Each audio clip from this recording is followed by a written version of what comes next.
पियावा शहर के ना देला पियावा शहर के।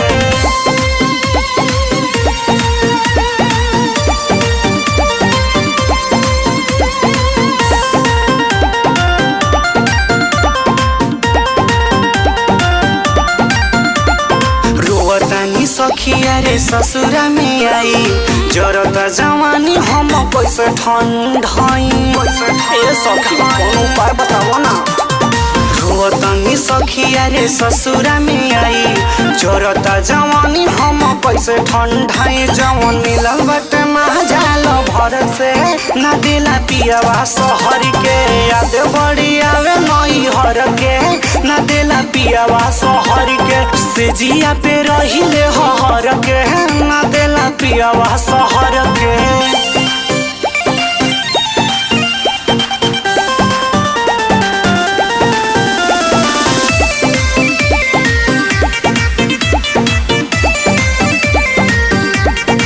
नैहरे में घूमी घूमी काटा तानी चानी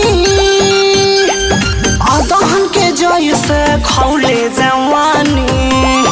ये सखी बड़ा तंग बनी हो। नैहरे में घूमी घूमी काटा तानी चानी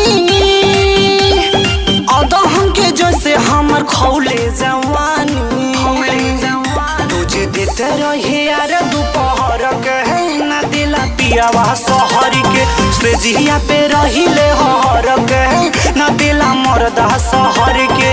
याद बड़ी आवे नई हर के ना दिला भतरा शहर के।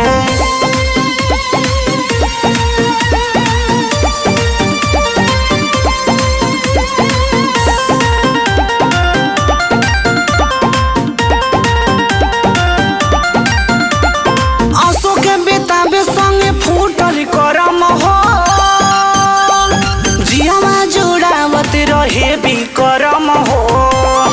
ए इनाही खान बनी। आंसू के बेताबे संगे फूटल करम हो जियावा जुड़ावत रहे भी करम हो। हरे भैनी ना घाट के ना घर के ना दिला पियावा शहर के। याद बड़ी आवे नई हर के ना दिला मर्दा शहर के। सेजिया पे रहिले हर के ना दिला पियावा शहर के।